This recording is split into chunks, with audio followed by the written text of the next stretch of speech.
Hello students, आज की video में हम डिटर्मिनेंट्स के अंदर एक्सरसाइज 4.6 के क्वेश्चंस को डिटेल में डिस्कस करने वाले हैं। अब जैसा कि मैंने आपको पहले भी बताया था कि ये जो एक्सरसाइज है ये एग्ज़ाम पॉइंट ऑफ व्यू से बहुत इंपॉर्टेंट है, तो इसलिए आपने इसको बहुत ध्यान से करना है। और मैंने आपको ये भी बताया था कि ये जो एक्सरसाइज है ये बहुत ईजी है। अब कोई भी एक्सरसाइज कितनी भी ईजी क्यों ना हो, आपको उसका बेसिक पार्ट जो है वो अच्छे से क्लियर होना चाहिए। अब इसकी बेसिक्स वाली वीडियो में मैंने आपको बेसिकली क्या बताया था कि सिस्टम ऑफ लीनियर इक्वेशन होता क्या है इन 2 और 3 वेरिएबल्स, मतलब क्या होता है, उसको हम सॉल्व कैसे करेंगे with the help of matrix method. सबसे पहले हम उसको मैट्रिसेस में लिखेंगे। उसमें मैंने आपको ए के बारे में बताया था। देखो, आपको याद होगा, मैंने कुछ आपको ऐसा बताया था, ए क्या है coefficient of variable matrix, B क्या है constant on right hand side matrix, X क्या है वेरिएबल मैट्रिक्स, और ये मैंने आपको एक मैपिंग दी थी। अगर आपको ये अच्छे से क्लियर नहीं होगा तो आपको यहाँ पर क्वेश्चंस करने में दिक्कत आएगी, बट अगर आपको ये सब कुछ अच्छे से क्लियर है तो आपको ये जो एक्सरसाइज है ये बहुत ईजी लगने वाली है। इस वीडियो का लिंक, ये जो बेसिक वाली वीडियो है, इस वीडियो का लिंक आपको ऊपर आई बटन में मिल जाएगा। तो एक अच्छे मन से, एक पॉजिटिव मन से आज की वीडियो को शुरू करते हैं। अब देखो, यहाँ पर लिखा गया है examine the consistency of system of equations in exercises 1 to 6। मतलब 1 से लेके 6 तक जितने भी क्वेश्चंस हैं हमें ये डिस्कस करना है कंसिस्टेंसी। कंसिस्टेंसी का मतलब क्या होता है कि हमारा जो सिस्टम है वो कंसिस्टेंट है या नहीं, मतलब कंसिस्टेंट है या इनकंसिस्टेंट है। कंसिस्टेंट और इनकंसिस्टेंट सिस्टम के बारे में मैंने आपको बेसिक्स वाली वीडियो में अच्छे से बताया था कि अगर किसी इस सिस्टम ऑफ इक्वेशंस का जो सोल्यूशन है वो वन सोल्यूशन है या वन से ज़्यादा है, मतलब इनफाइनाइट मैनी भी हो सकता है, तो उसको हम क्या बोलते हैं, कंसिस्टेंट सिस्टम। और जिसका सोल्यूशन है ही नहीं है उसको हम क्या बोलते हैं, इनकंसिस्टेंट सिस्टम ऑफ इक्वेशन। और जस्ट हमें यही बताना है, हमें सोल्यूशन को फाइंड नहीं करना। देखो, इस क्वेश्चन में 1 से लेके 6 तक जो क्वेश्चंस हैं इसमें हमें जस्ट कंसिस्टेंट का बताना है कि वो कंसिस्टेंट है या नहीं। और ये जो क्वेश्चन है ये भी, अब ये 4 और 5 में नहीं आएगा, बट ये क्वेश्चन आपको 1 और 2 मार्क्स में आ सकता है, और ये भी एग्जाम पॉइंट ऑफ व्यू से बहुत इंपॉर्टेंट है। तो इसको सॉल्व कैसे करेंगे वो मैं आपको आगे जाके बताऊंगा। तो सबसे पहले फर्स्ट क्वेश्चन की बात कर लेते हैं। अब देखो, ये आपका first question, x + 2y = 2, 2x + 3y = 3। अब जैसा कि मैंने आपको बताया, इसको हमें सॉल्व नहीं करना, जस्ट कंसिस्टेंट बताना है, कंसिस्टेंट है या नहीं। और वो हम कैसे बताएंगे, वो हम इस मैपिंग से बताएंगे। अगर A इनवर्स एग्जिस्ट करता है तो कंसिस्टेंट है, और अगर A इनवर्स एग्जिस्ट नहीं करता तो एडजॉइंट A × B की मल्टीप्लाई करके देखेंगे, अगर वो नॉन ज़ीरो है तो वो क्या है, इनकंसिस्टेंट सिस्टम। तो हमें बस यही बताना है, कैलकुलेशन हमने नहीं करनी, बस सोल्यूशन नहीं हमें फाइंड करना। तो सबसे पहले आपको पता है हम क्या लिखेंगे, A मैट्रिक्स। अब A कैसा होगा आपको पता है, कोफिशिएंट्स ऑफ वेरिएबल मैट्रिक्स। इसका कोफिशिएंट कितना है, 1, इसका y का 2 है, यहाँ पर 2, यहाँ पर 3। अब ये एक 2 × 2 मैट्रिक्स है। अब आपको पता है इसके बाद x वेरिएबल मैट्रिक्स, दो ही वेरिएबल हैं x और y, और इसका ऑर्डर भी हमें पहले ही पता है 2 × 1। अब लास्ट में लिखते हैं हम b, ठीक है। अब b कितना होगा, 2 और 3, ठीक, 2 × 1। अब देखो, आपको पता है कि इसको गिवन सिस्टम ऑफ इक्वेशन को हमें मैट्रिक्स मेथड में लिखना है। तो given system of equations can be written as ax = b। और ये भी मैंने आपको बेसिक्स वाली वीडियो में बताया था कि इसको हम कैसे लिख सकते हैं। a और अगर x को मल्टीप्लाई करेंगे और इज b रखेंगे तो हमें यही मिलेगा। इसलिए बोलता हूँ कि बेसिक्स वाली वीडियो मिस मत किया करो, आपकी हर क्वेरी का आपको आंसर मिल जाता है। मैं भी आपको बोल सकता हूँ कि ये ax = b को याद रख लो, याद भी रख सकते हो, कोई मुश्किल बात नहीं है। बट अगर आप उसको याद एक लॉजिक से रखते हो कि इसको ऐसे हम क्यों लिख सकते हैं, तो वो आपके दिमाग में अच्छे से बैठ जाता है और आपको कभी नहीं भूलता, ठीक है। अब आपको पता है इसका हमें सोल्यूशन फाइंड करना है ना, तो देखो, मतलब हमें चेक करना है, सॉरी, कंसिस्टेंट या इनकंसिस्टेंट। ax = b के बाद हम डिटर्मिनेंट को कैलकुलेट करेंगे। तो डिटर्मिनेंट को कैलकुलेट करते हैं, लेट a डिटर्मिनेंट = 1, 2, 2, 3। अब ये एक 2 × 2 मैट्रिक्स है और ये हमारे लिए बहुत ईजी है। तो हम क्या करेंगे, लेफ्ट टॉप माइनस जो बाकी रह गया। तो इसमें हमें कोई भी दिक्कत नहीं आने वाली। तो 3 माइनस 2 2 ज़ा 4, तो कितना आएगा -1। तो which implies A determinant is equal to -1 which is not equal to 0। तो हमारा जो ए डिटर्मिनेंट है वो नॉन ज़ीरो है। तो now since A determinant not equal to 0 therefore A inverse exist. ठीक है, अब आपको पता है कि अगर A determinant not equal to 0 और उसका ए इनवर्स एग्जिस्ट करता है तो उसको हम क्या बोलते हैं, देयरफॉर गिवन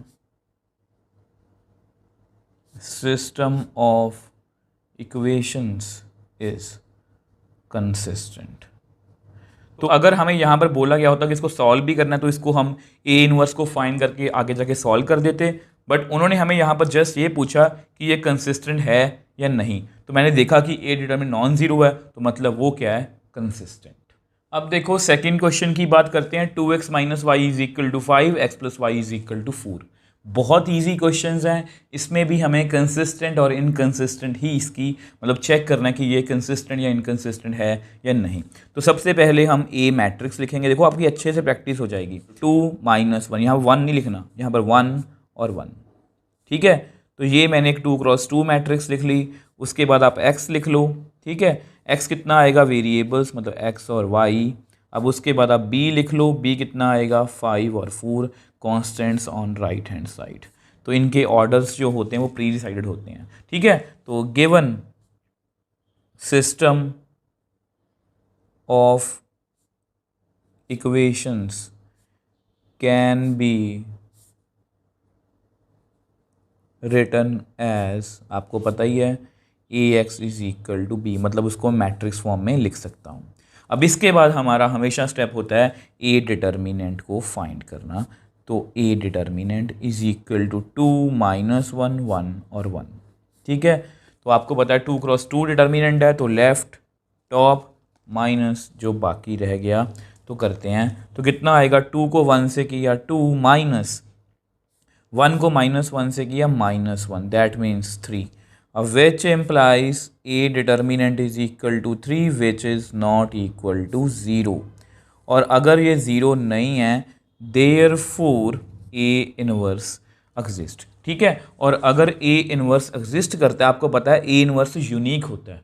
ये भी मैंने आपको बेसिक्स वाली वीडियो में बताया था कि ए इनवर्स जो भी किसी मैट्रिक्स का हम इनवर्स निकालते हैं वो यूनिक इनवर्स होता है, उसकी कोई और वैल्यू नहीं हो सकती, इसलिए हम बोलते हैं वन सोल्यूशन। तो अगर ए इनवर्स एग्जिस्ट कर रहा है, therefore given system of equations is consistent.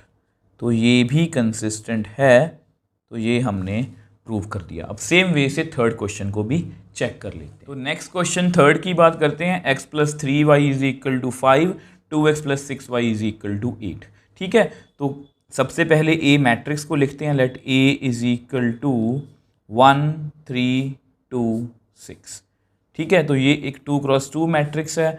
आपको पता है x को भी लिख लो, x कितना है, x और y दो वेरिएबल्स हैं। 2 क्रॉस 1 मैट्रिक्स होगा और b constants on right hand side. तो इससे आपकी अच्छे से प्रैक्टिस भी हो जाएगी, आपसे कभी भी कोई गलती नहीं होगी। अब आपको पता है given system of equations can be written as ax is equal to b। ठीक है, तो इसको हम ऐसे लिख सकते हैं, आपको पता ही है। नाउ ए डिटर्मिनेंट, ठीक, 1 3 2 6, तो लेफ्ट टॉप माइनस जो बाकी रह गया। ठीक है, तो 1 इंटू 6 कितना आएगा, 6। 1 इंटू 6 कितना आएगा, 6।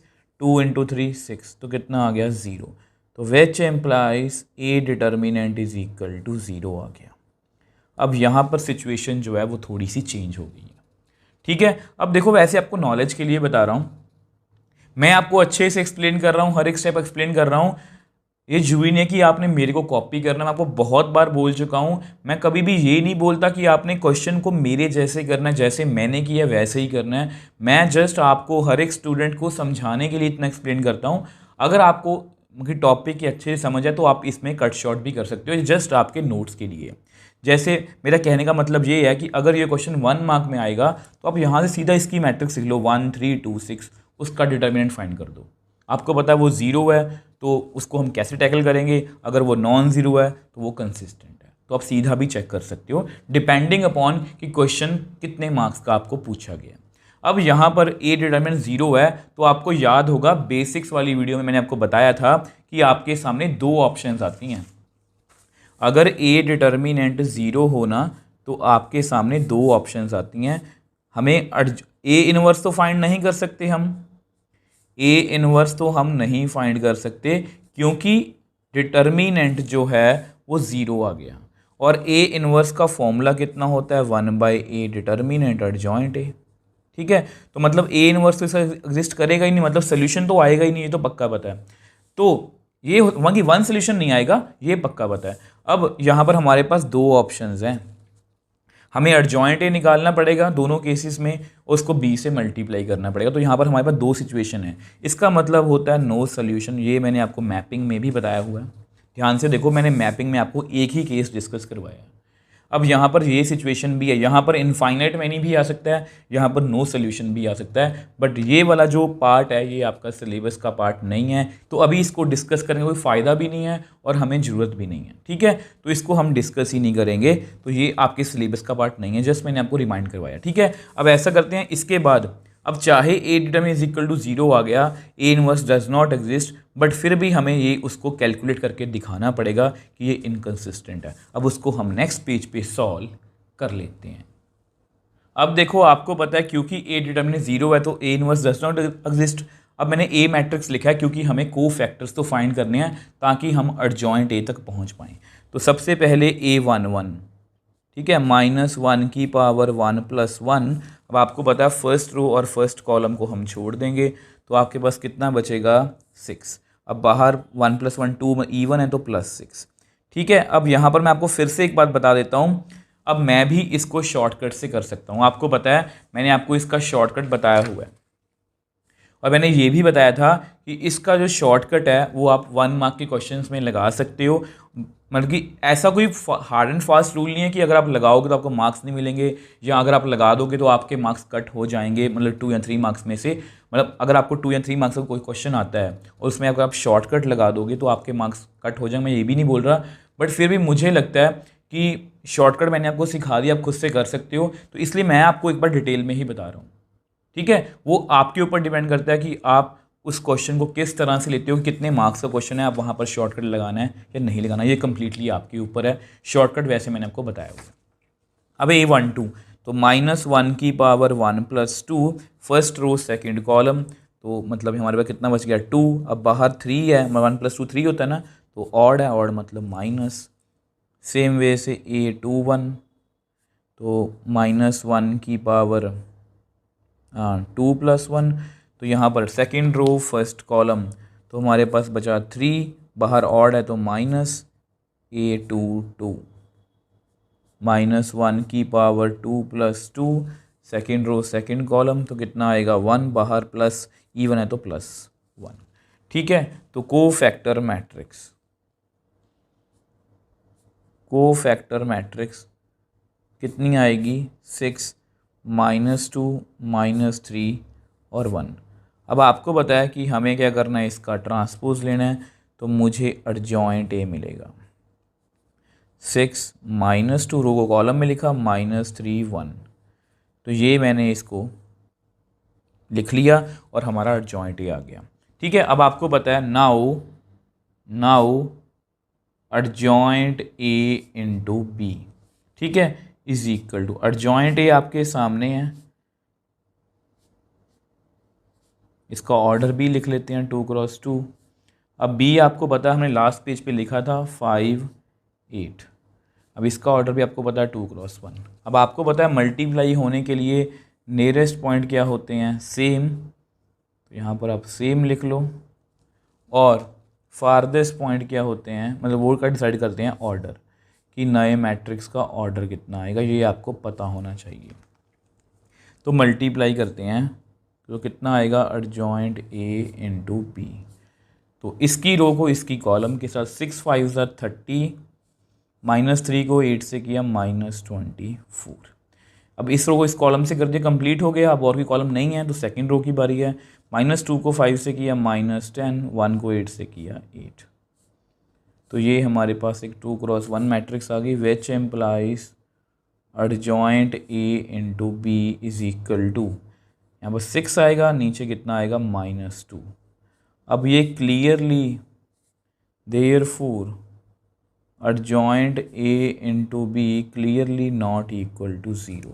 और अगर एडजॉइंट ए इंटू बी जो है वो 0 नहीं है तो हम क्या बोलेंगे, therefore given system of equations is inconsistent. तो ये क्या है, इनकंसिस्टेंट सिस्टम ऑफ इक्वेशन। ठीक है, क्योंकि ए डिटरमिन 0 आया था तो उसके बाद हमने एडजॉइंट ए फाइंड किया, उसको बी से मल्टीप्लाई किया और वो क्या है, नॉन ज़ीरो, मतलब ये क्या है, inconsistent. So next question fourth की बात करते हैं। अब यहाँ पर हमारे पास 3 वेरिएबल्स हैं और 3 इक्वेशंस हैं। मतलब ये क्वेश्चन थोड़ा सा मतलब कि लास्ट क्वेश्चन थोड़ा चेंज हो गया। लास्ट जो मतलब तीनों क्वेश्चंस किए हैं उनमें 2 क्रॉस 2 मैट्रिक्स बन रहा था हमारे पास, यहाँ पर 3 क्रॉस 3 बनेगा। थोड़े से एफर्ट्स ज़्यादा करने पड़ेंगे बट क्वेश्चन के सॉल्व करने के प्रोसीजर में कोई भी चेंज नहीं आएगा। तो x + y + z = 1, 2x + 3y + 2z = 2। अब यहाँ पर जानबूझ के आपको कंफ्यूज करने के लिए ax + ay + 2az = 4 लिखा गया है। तो a एक कांस्टेंट है, इसको देख के आपको घबराना नहीं है। तो सबसे पहले हम अपनी a मैट्रिक्स को लिखते हैं। a कितना है, 1 1 1 2, यहाँ पर इसका कोफिशिएंट 3 है, फिर 2 है। a x का कोफिशिएंट a है, y का कोफिशिएंट a है, z का कोफिशिएंट 2a है। ठीक है, तो इसको देख के आपने घबराना नहीं है कि ये पता नहीं क्या लिखा हुआ है, तो कुछ भी नहीं, कांस्टेंट ही है। इसके बाद x, अब आपको पता है ये इसमें 3 वेरिएबल हैं, तो x y और z। अब इसका आपको ऑर्डर भी पता है, 3 क्रॉस 1।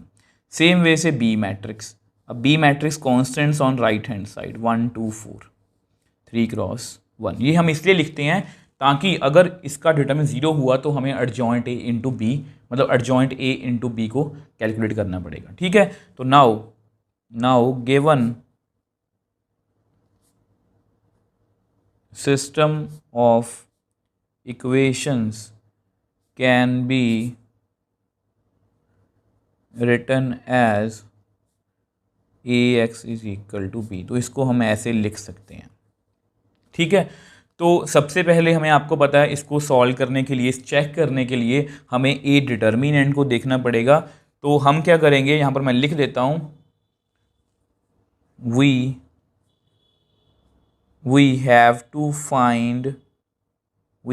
find a determinant। तो क्या करेंगे, expanding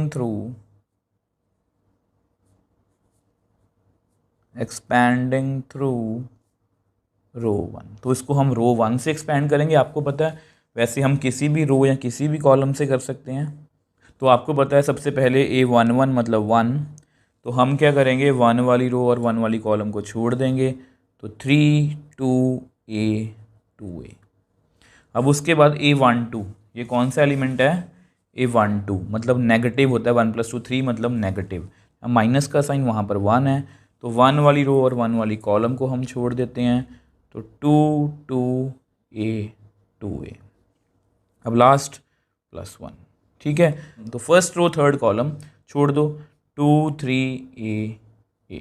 ठीक है, तो left top left top left top, minus जो बाकी रह गया, माइनस जो बाकी रह गया, माइनस जो बाकी रह गया। तो करते हैं, तो कितना आएगा ए डिटर्मिनेंट की वैल्यू 1।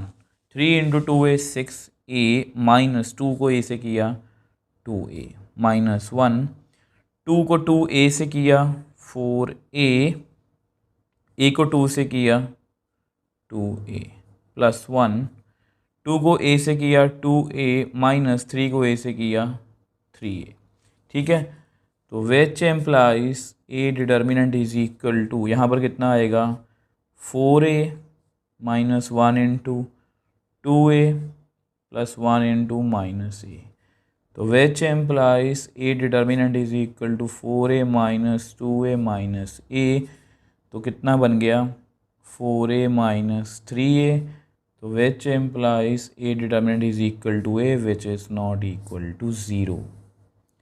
ठीक है, तो since A determinant not equal to 0 therefore A inverse exist. और अगर ए इनवर्स एग्जिस्ट कर रहा है, अगर ए इनवर्स एग्जिस्ट कर रहा है तो इसका सोल्यूशन है, मतलब ये कंसिस्टेंट सिस्टम ऑफ इक्वेशन है। यहाँ पर मैं लिख देता हूँ therefore given system of equation is consistent. ये क्या है, कंसिस्टेंट। अब यहाँ पर कुछ बच्चों के मन में एक डाउट आ सकता है कि सर ए डिटर्मिनेंट की वैल्यू ए आई है, अब आप कैसे बोल सकते हो कि ए की वैल्यू ज़ीरो नहीं होगी? क्योंकि कुछ बच्चे ना बहुत ज़्यादा हर एक चीज़ को मतलब लॉजिकल तरीके से समझने की कोशिश करते हैं। बहुत अच्छी बात है, आपको क्वेश्चंस पूछने चाहिए जो भी आपके माइंड में आते हैं। और मैं हमेशा इमेजिन ही कर सकता हूँ कि क्योंकि मैं यहाँ पर आपको मतलब कि ऐसे वीडियोस में लेक्चर दे रहा हूँ, तो मैं जस्ट इमेजिन कर सकता हूँ कि आपके मन में कौन कौन से डाउट आ सकते हैं। अब कुछ बच्चों के मन में डाउट आ सकता है कि सर ए, आप कहाँ से इतने श्योर हो गए कि ए की वैल्यू ज़ीरो नहीं आएगी? देखो इसके पीछे रीज़न है। ए यहाँ पर अगर मान लो ज़ीरो है, अगर मान लो यहाँ पर ए की वैल्यू ज़ीरो है, तो लास्ट इक्वेशन क्या बनेगी? लास्ट इक्वेशन जो है वो ट्रू ही नहीं होगी। तो अगर ये ट्रू ही नहीं होगी तो मतलब ये हमारा सिस्टम ऑफ इक्वेशन, ये मतलब लीनियर इक्वेशन बनेगा ही नहीं, होगी। हमें थ्री इक्वेशंस, थ्री वेरिएबल्स की वैल्यू निकालने के लिए थ्री इक्वेशंस होना जरूरी है। तो ये हमारी इक्वेशन मतलब कि अगर ए की वैल्यू ज़ीरो होगी तो ये हमारी इक्वेशन जस्टिफाई नहीं होगी। तो इसको जस्टिफाई करने के लिए ए की वैल्यू कभी भी ज़ीरो नहीं हो सकती। नेक्स्ट क्वेश्चन फिफ्थ की बात करते हैं। 3x minus y minus 2z is equal to 2, 2y minus z is equal to -1, 3x minus 5 is equal to 3। ठीक है, अब इसमें भी हमें कंसिस्टेंट और इनकंसिस्टेंट चेक करना है। अब यहाँ पर मैंने आपको एग्जांपल्स में भी बात समझाई थी, जो हमारी इस एक्सरसाइज की लास्ट एग्जांपल थी, एग्जांपल नंबर 29, कि आपने हमेशा x के नीचे x लिखना है, y के नीचे y, z के नीचे z। ठीक है, तो पहले इसको ढंग से लिख लेते हैं। तो 3x minus y minus 2z is equal to 2। अब फिर से वही बात, ये कोई मैंडेटरी स्टेप नहीं है कि आपने करना ही करना है। ये जस्ट इसलिए है ताकि आपको कंफ्यूजन ना हो। जैसे यहाँ पर 2y है तो इसको मैं यहाँ पर लिखूंगा 2y minus z is equal to -1, 3x minus 5y is equal to 3। अब यहाँ पर मैंने स्पेस छोड़ी है, तो यहाँ पर आप चाहो तो लिख सकते हो 0z। अब यहाँ पर आप लिख सकते हो 0x प्लस 2y। ये जस्ट आपकी नॉलेज के लिए मैं बार बार बोल रहा हूँ, ये मैंडेटरी स्टेप नहीं है। ठीक है, तो सबसे पहले ए मैट्रिक्स को लिखते हैं कोफिशिएंट्स वाली। तो 3 y का -1 है, z का -2 है, फिर 0 है, फिर 2 है, फिर -1 है, 3 है, -5 है और 0 है। तो ये आपकी एक 3x3 मैट्रिक्स है। x को लिख लेते हैं। अब आपको पता है x कितना है, x y z, 3x1 and b। अब b मैट्रिक्स कितनी है आपको पता है, 2 -1 और 3। ये भी एक 3x1 मैट्रिक्स है। ठीक है, तो now given system of equations can be written as ax is equal to b। ठीक है, तो ax is equal to b की फॉर्म में हम इसको लिख सकते हैं। तो सबसे पहले हम क्या करेंगे, now we have to find A determinant. और ए डिटर्मिनेंट को हम कैलकुलेट कैसे करते हैं, बाय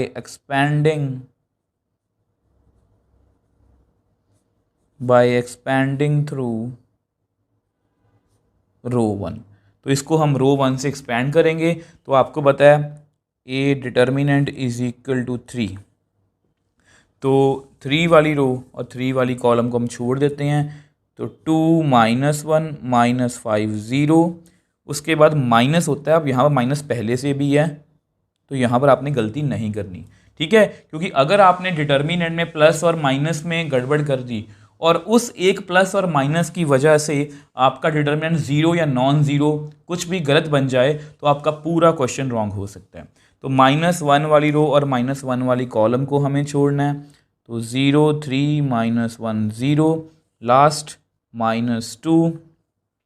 अब -2 वाली रो और -2 वाली कॉलम को हमें छोड़ना है, तो उसको भी हम छोड़ देते हैं। तो देखो अब कैलकुलेट करते हैं तो कितना आएगा, left top left top left top, minus जो बाकी रह गया, माइनस जो बाकी रह गया, माइनस जो बाकी रह गया। तो which implies A determinant is equal to 3 into 2 into 0 0, minus -5 को -1 से किया +5, माइनस माइनस +1, 0 को 0 से किया 0, -3 को -1 से किया -3, -2, 0 को -5 से किया 0, -3 को 2 से किया 6। तो विच एम्प्लाइज ए डिटर्मिनेंट कितना आ गया हमारा, 3 into -5 +3 -2 into -6, which implies a determinant is equal to -15 +3 +12. तो which implies a determinant is equal to -15 +15, that means 0. तो therefore a determinant is equal to 0. तो मैं यहाँ पर लिख सकता हूँ therefore a inverse does not exist. तो ये तो मुझे पक्का पता है कि ए इन्वर्स इसका एग्जिस्ट नहीं करेगा। तो अगर ए इन्वर्स एग्जिस्ट नहीं करेगा तो मुझे इसके को फैक्टर्स फाइंड करने पड़ेंगे ताकि मैं अर्जॉइंट तक पहुंच पाऊं। और अगर अर्जॉइंट की मल्टीप्लिकेशन बी से नॉन ज़ीरो आ गई तो इसका क्या है, नो सोल्यूशन, मतलब इनकंसिस्टेंट। अब उसको हम नेक्स्ट पेज पे सॉल्व कर लेते हैं। अब देखो क्योंकि इसका डिटर्मिनेंट ज़ीरो है और ए इन्वर्स इसका एग्जिस्ट नहीं करेगा, तो अर्जॉइंट ए को निकालने के लिए, देखो अर्जॉइंट ए को निकालने के लिए हमें को फैक्टर्स चाहिए। तो सबसे पहले A11 -1 की पावर 1 + 1, तो A1 वाली रो फर्स्ट रो और फर्स्ट कॉलम को हम छोड़ देते हैं। तो 2 -1 -5 और 0, ठीक है। तो -1 की देखो, चलो लेफ़्ट टॉप माइनस जो बाकी रह गया, तो -1 की पावर 2 है, मतलब प्लस आएगा यहाँ पर। 2 को 0 से किया 0, -5 को -1 से किया +5। अब बाहर प्लस है, अंदर माइनस है, तो -5। नेक्स्ट A12, तो -1 की पावर 1 + 2, ठीक है। फर्स्ट रो सेकंड कॉलम को हम छोड़ देते हैं। तो 0 3 -1 और 0, तो अगेन लेफ़्ट टॉप माइनस जो बाकी रह गया। तो 1 + 2 3, 3 मतलब ऑड मतलब माइनस, 0 को 0 से किया 0, 3 को -1 से किया -3, ठीक है। तो माइनस माइनस माइनस +3, तो कितना आएगा यहाँ पर -3। A13 -1 की पावर 1 + 3, तो फिर से वही फर्स्ट रो थर्ड कॉलम, तो 0 2 3 -5, तो लेफ़्ट टॉप माइनस जो बाकी रह गया, ठीक है। तो 1 + 3 4, 4 मतलब इवन, इवन मतलब प्लस, 0 को -5 से किया 0, -0, 3 को 2 से किया 6, तो कितना आ गया -6। 2 1 -1 की पावर 2 + 1, ठीक है। सेकेंड रो फर्स्ट कॉलम, तो -1 -2 -5 0, फिर से वही लेफ़्ट टॉप माइनस जो बाकी रह गया। हम हमेशा इसी तरह से करते हैं, 2 + 1 3 ऑड मतलब -1 को 0 से किया -5 को -2 से किया +10, माइनस माइनस +10, ठीक है। तो A22, तो -1 की पावर 2 + 2, तो सेकेंड रो सेकेंड कॉलम, तो हमारे पास कितना बचा 3 -2 3 0, तो लेफ़्ट टॉप माइनस जो बाकी रह गया 2 + 2 4, 4 मतलब इवन मतलब प्लस, 3 को 0 से किया 0, माइनस 3 को -2 से किया -6, तो +6। A23 second row third column, second row third column, तो देखो तो हमारे पास कितना बचा 3 -1 3 -5, तो अगेन लेफ्ट टॉप माइनस जो बाकी रह गया, तो 2 + 3 5 5 मतलब ऑड, माइनस 3 को -5 से किया -15, माइनस 3 को -1 से किया -3, तो -15 + 3, ठीक है, तो कितना आएगा -12, तो कितना आएगा +12। बस आपने माइनस प्लस में मिस्टेक नहीं करनी, नहीं तो आपका पूरा क्वेश्चन रॉन्ग हो सकता है, ठीक है। तो A31, ठीक है, तो -1 की पावर 3 + 1, तो third row first column, third row first column, -1 -2 2 -1, तो अगेन लेफ्ट टॉप माइनस जो बाकी रह गया 3 + 1 4, 4 मतलब इवन, इवन मतलब प्लस, -1 को -1 से किया 1, -2 को -2 से किया -4, तो कितना आएगा 1 + 4 मतलब 5। तो नेक्स्ट A32, तो -1 की power 3 + 2, third row second column, तो हमारे पास कितना बचा 3 0 -2 -1, तो अगेन लेफ्ट टॉप माइनस जो बाकी रह गया 3 + 2 5 5 मतलब ऑड मतलब -3 को -1 से किया -3, माइनस 0 को -2 से किया 0, तो कितना आ गया +3।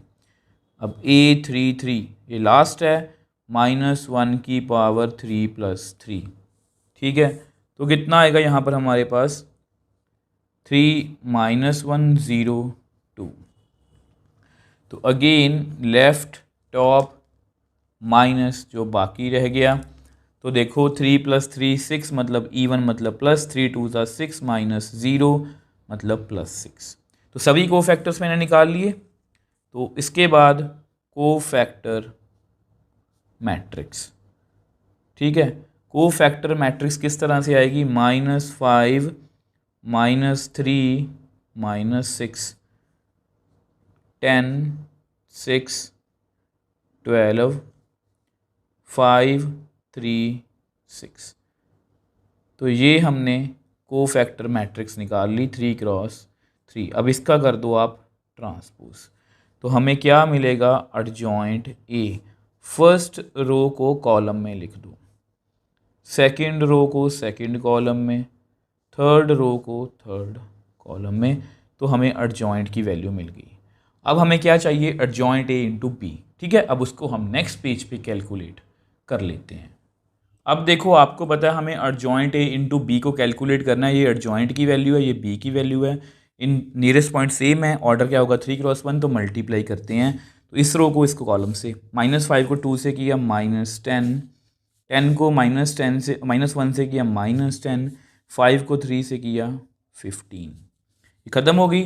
सेकेंड रो की बारी है, -3 को 2 से किया -6, 6 को -1 से किया -6, 3 को 3 से किया 9, सेम वे से -6 को 2 से किया -12, 12 को -1 से किया -12, 6 को 3 से किया 18, तो ये हमने मल्टीप्लाई बड़ी ही ईजिली इसको कर लिया, इज इक्वल टू कितना आएगा, -5 -3 -6, ठीक है।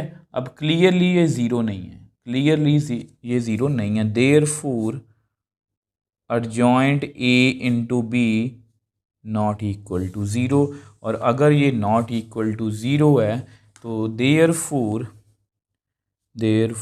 Given system of equations is inconsistent, इसका कोई भी सल्यूशन नहीं आएगा, तो ये क्या होगा, इनकंसिस्टेंट। तो सेम वही कहानी थी, हमने सबसे पहले ए एक्स और बी लिखा, ए का डिटर्मिनेंट फाइंड किया, वो जीरो आया तो ये इन्वर्स एग्जिस्ट नहीं करेगा, तो मैंने को फैक्टर्स निकाले ताकि मैं एडजॉइंट ए निकाल पाऊँ, उसको बी से मल्टीप्लाई किया, वो जीरो नहीं आया तो मतलब इनकंसिस्टेंट। सो नेक्स्ट क्वेश्चन 6 की बात करते हैं, 5x - y + 4z = 5 2x plus 3y plus 5z is equal to 2, 5x minus 2y plus 6z is equal to -1। Same वही क्वेश्चन है, हमें कंसिस्टेंसी चेक करनी है।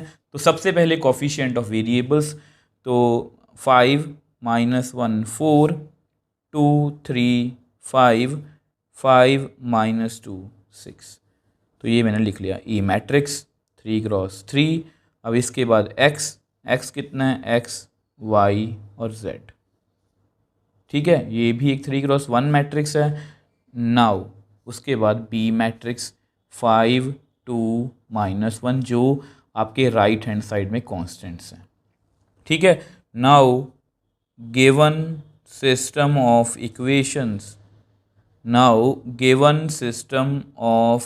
Equations, can be written as ax is equal to b। तो इसको हम इस तरह से लिख सकते हैं। अब हमें क्या कैलकुलेट करना है, डिटर्मिनेंट। अब उसको हम नेक्स्ट पेज पे सॉल्व कर लेते हैं। अब देखो हम यहाँ पर पहुँच गए ना, हमें डिटर्मिनेंट कैलकुलेट करना है। तो एक्सपेंडिंग थ्रू रो 1, तो a डिटर्मिनेंट की वैल्यू कितनी आएगी 5। तो हम क्या करेंगे, फर्स्ट रो फर्स्ट कॉलम, मतलब 5 वाली रो और 5 वाली कॉलम को छोड़ देते हैं। तो कितना बचा 3, 5 माइनस 2 6। अब उसके बाद यहाँ माइनस होता है, ठीक है, तो -1। अब -1 वाली रो और -1 वाली कॉलम को छोड़ देते हैं। तो कितना बचा 2 5 5 6 प्लस, अब उसके बाद क्या है 4। तो 4 वाली रो और 4 वाली कॉलम को हम छोड़ देते हैं। तो कितना बचा हमारे पास 2 5 3 -2। तो कैलकुलेट करते हैं, कोई मुश्किल नहीं है। Left top left top left top, ठीक है, माइनस जो बाकी रह गया, माइनस जो बाकी रह गया, माइनस जो बाकी रह गया। तो which implies A determinant is equal to 5, ठीक है। तो 3 6 18 माइनस 5 को -2 से किया -10, +1 आएगा यहाँ पर 2 6 12 माइनस 25 प्लस 4, 2 को -2 से किया -4 माइनस 5 3 15। तो which implies A determinant is equal to, यहाँ पर +10 आएगा, यहाँ पर आएगा -13, यहाँ पर आएगा -19। तो which implies A determinant is equal to 5 × 28 -13, 19 को 4 से करेंगे तो कितना आएगा 76 -76। अब 28 को 5 से मल्टीप्लाई कर दो, तो 5 2 10 140 माइनस इन दोनों को ऐड करना तो कितना आएगा 989, ठीक है। तो हमारे पास कितना बच गया 51। तो which implies A determinant is not equal to 0, ठीक है। देयरफॉर ए इनवर्स एग्जिस्ट, और अगर ए इनवर्स एग्जिस्ट करेगा क्योंकि डिटर्मिनेंट नॉन ज़ीरो है, तो हमारा सिस्टम क्या होगा, consistent system. Therefore given system of equations is consistent. तो ये क्या होगा, कंसिस्टेंट सिस्टम। अब देखो स्टूडेंट्स, ये जो पहले 6 क्वेश्चंस हैं ये बहुत इजी क्वेश्चंस थे, मैं आपको पहले ही बता चुका हूँ, ये एग्जाम पॉइंट ऑफ व्यू से इंपॉर्टेंट है। 4 या 5 मार्क्स में आपको नहीं पूछे जा सकते, बट हाँ आपको 1 या 2 मार्क्स में ये पूछे जा सकते हैं, इसलिए आपने इनको बहुत ध्यान से करना है।